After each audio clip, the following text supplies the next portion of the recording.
नमस्कार भावी लेखपाल साहब, उम्मीद करते हैं आप सब बहुत बढ़िया ही होंगे।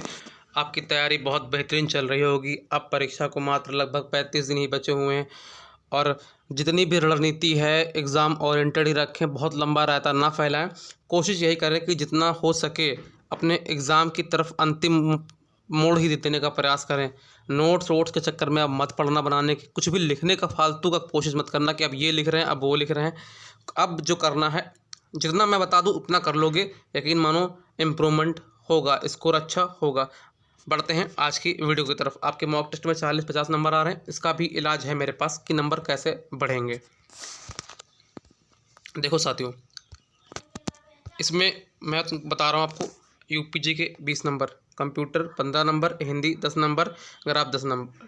ठीक, इन सभी को अच्छे से करना।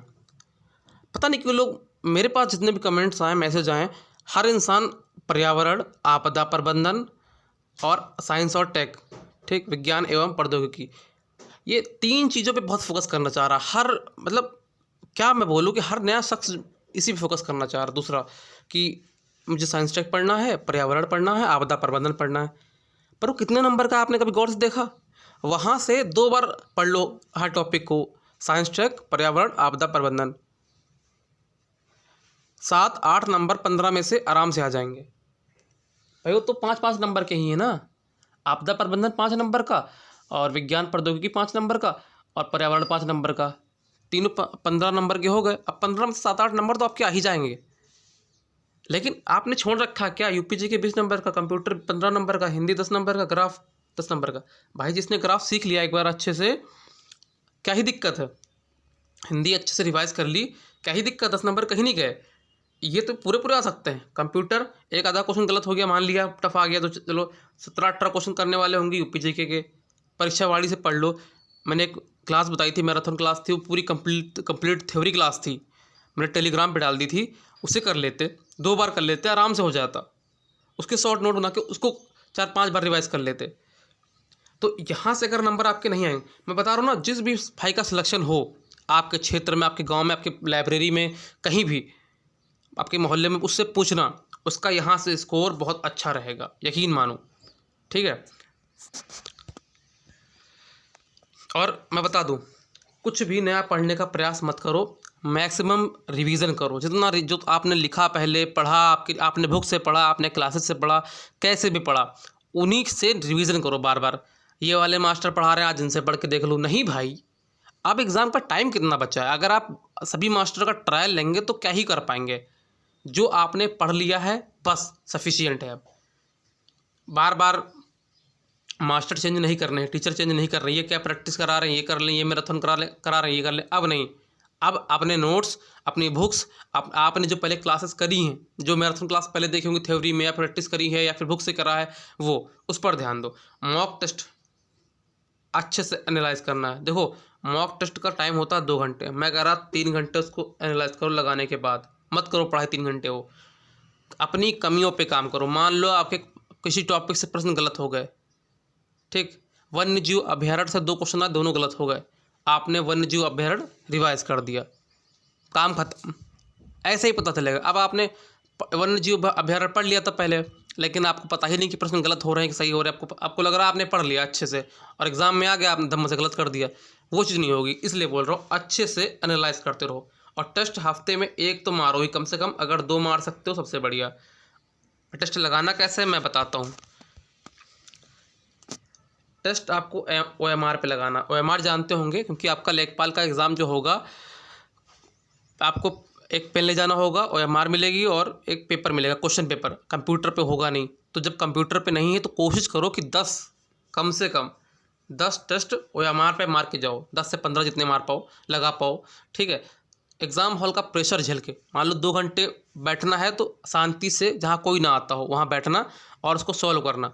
मैं ये बिल्कुल नहीं कहता कि आप OMR पे लगाओगे तो गलतियाँ नहीं होंगी, गलतियाँ होंगी। कुछ बार तो गलत गोले भर जाएंगे। लगाना बी पे है, सी पे लगा रहे हैं, तो ये सब गलतियाँ यहीं कर लेना, वहाँ मत करना। तुक्के मारना आज कि भाई इसके नीचे वाला यहाँ मार देंगे, लगातार B4 हो गए तो अगला C होगा। जो भी आपके हिसाब से दिमाग काम करता हो, आपका सबसे जो लंबा ऑप्शन उस पर लगा दिया, वो अपने घर में बैठ के आजमा लेना, वहाँ मत मारना।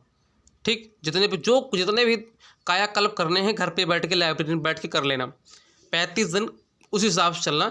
और हाँ, प्रैक्टिस सेट जो लेना, घटना चक्र का ले लेना या फिर यूथ का ले लेना, दोनों में से एक का ले लेना। अगर संभव हो सके दोनों लगा डालना, ठीक।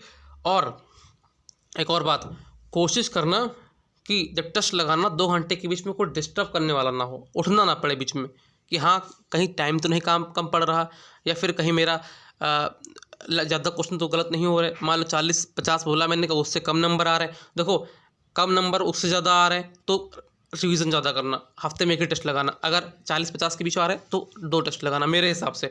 और कोशिश करना कि कोई भी टॉपिक छूटने ना पाए, रिवीजन पे खासकर ध्यान देना। और कभी तक कुछ पढ़ा नहीं है तो मैं बता दूं, जो समय बचा है ईमानदारी से, बहुत जीरो से स्टार्ट करना है तो लाइब्रेरी पकड़ लो कहीं भी। और टेलीग्राम पे मैंने सब क्लासेस और PDF डाल रखे हैं, उनको 2-3 बार पढ़ लो। मैं ये नहीं कहता सिलेक्शन हो जाएगा, लेकिन इतना नंबर ले आओगे कि भटकना नहीं पड़ेगा कि हाँ कि मैंने कुछ पढ़ा नहीं। आप एग्ज़ाम में गोले तो भरोगे, कुछ पढ़े हुए क्वेश्चन तो कुछ मिल ही जाएंगे। फिलहाल ज़्यादा प्रचार नहीं करते हुए, आप लोगों को लग रहा होगा अपना टेलीग्राम का प्रचार करने लग गया, ऐसा बिल्कुल नहीं। मैंने वहाँ पर डाल रखा है, जो भी नए साथी हैं जुड़ जाए वहाँ पर। मैं टेलीग्राम का लिंक बता दूँगा कहाँ मिलेगा अंत तक। देखो, मैं पहले बता चुका हूँ, मॉक टेस्ट से घबराना नहीं है। नंबर कितने भी आएँ उसको छोड़ दो, ठीक। नंबर कम ज़्यादा, देखो होता क्या है, परसेंटाइल से फ़र्क पड़ता होगा, ऑनलाइन लगाते होगे नंबर से फ़र्क पड़ता होगा। 100 में 100 लेके आ रहे हो बहुत सारे मैंने देखा है कि भाई अंकित भाटी सर के यहाँ या TWA हमारे कबूतर वाले सर, प्यारे सर हैं, तो वो हो गया। और टेक्स्ट बुक वगैरह पे लोग 100 में 100 लेके आ रहे हैं, उनसे नहीं घबराना है। आपका कंपटीशन उनसे है जो 60 से 70 लेके आ रहे हैं, इनसे है। वो 100 में 100 वाले सही हैं। तब मैं बता रहा हूँ भाई, टोटल GS है, और आप क्या उम्मीद करते हो कि इसमें एक भी प्रश्न गलत नहीं होगा। मैं कह रहा कितना भी धुरंधर है, UPSC की तैयारी करने वाला बैठा दो, एक प्रश्न तो गलत होना ही होना है, कोई सा भी हो, इजी हो, मॉडरेट हो, टफ हो, वो कहीं ना कहीं सिली मिस्टेक कर जाएगा, कुछ तो गलत कर जाएगा। मैं को कितना भाई GS अब ऐसा नहीं है कि बिल्कुल कि है तो ह्यूमन ही ना, एक प्रश्न गलत हो ही सकता है, तो उनके चक्कर में मत पड़ो, वो सब ऐसे ही हैं। मेन कंपटीशन आपका इनसे है, टक्कर यही देंगे आपको। लगातार मेहनत करते रहिए, सफलता उन्हीं को मिलती है जो हार नहीं मानते, बिल्कुल।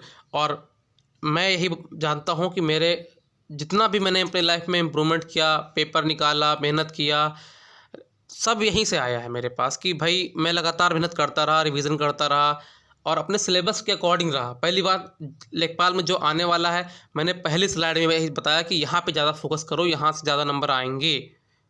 आप कुछ भी पढ़ लो, अगर ये नहीं पढ़ रहे तो दिक्कत है। नंबर कितने आ रहे हैं कुछ नहीं फ़र्क पड़ता, ये तो सिर्फ यहाँ प्रैक्टिस कर रहे हैं आप OMR पे या फिर ऐप पे किसी। एग्ज़ाम हॉल का मेन रहने वाला, तो एग्ज़ाम हॉल में गलती ना हो इस बात का ध्यान रखते हुए पहले हम प्रैक्टिस करते हैं। नंबर से तो चिंता करनी नहीं, जो एग्ज़ाम हॉल में नंबर आएंगे वो आपके असली नंबर होंगे, इनसे क्या ही मतलब है। इसमें 100 में 100 जो ला रहे लाने दो उनको।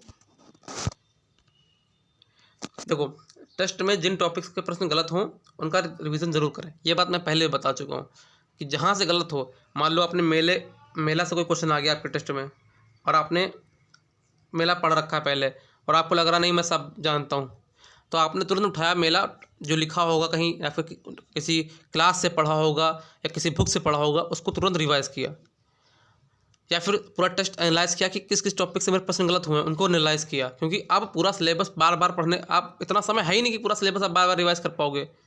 तो अपने कमज़ोर टॉपिक पे ज़्यादा काम करो, अपने सब्जेक्ट पे कमज़ोर वाले पे काम करो, ताकि एग्ज़ाम तक आप अच्छे से तैयार हो सको। और मैं जितना कह रहा हूँ उतना कर लोगे, यकीनन इम्प्रूवमेंट होगा।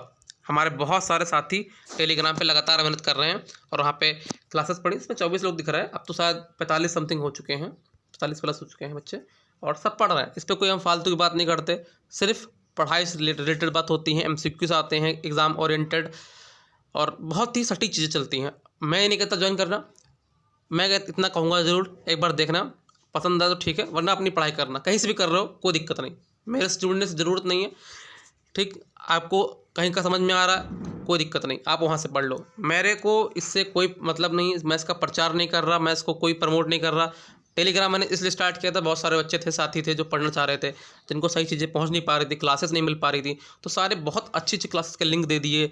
जो नोट्स है मेरे पास, मैंने नोट्स दे दिए पीडीएफ के फॉर्म में। जो एमसीक्यूज जो मुझे एग्जाम ओरिएंटेड लगे वो दे दिए, तो उससे बच्चे पढ़ पाते हैं कि हाँ, उनको भटकना नहीं है। जो सिर्फ फ्री कंटेंट चाह रहे हैं उनको वहाँ मिल गया, अपना पढ़ रहे हैं, पढ़ने वाले हैं। तो अगर आपकी स्वयं की इच्छा हो ज्वाइन कर लेना, वरना कोई बात नहीं। जो मैंने बताया अपनी तरफ से पूरी कोशिश करिए कि सही सब कुछ बताऊं, और एग्ज़ाम ओरिएंटेड रखा। देखो भाई, बहुत कम टाइम बचा है, तो कोशिश करना कि 8 से 9 घंटे पढ़ते दिन पढ़ते रहो, और इससे कम मत पढ़ना, वरना बहुत दिक्कत हो जाएगी। और जितना कुछ मैंने बताया है अगर आप कर लोगे, यकीनन आपका स्कोर बढ़ेगा। इतना 60 प्लस तक तो एग्ज़ाम तक आ ही जाएगा धीरे धीरे। 60-70 जितना भी आ जाए बहुत बढ़िया है। थ्योरी में है तो कट ऑफ बहुत लंबी नहीं जाएगी। मिलते हैं अगले वीडियो में, तब तक के लिए टाटा बाय बाय। और मेहनत करते रहिए। माता पिता आपकी उम्मीद लगाए बैठे हैं, उनकी उम्मीदों पे खरा उतरना है। धन्यवाद।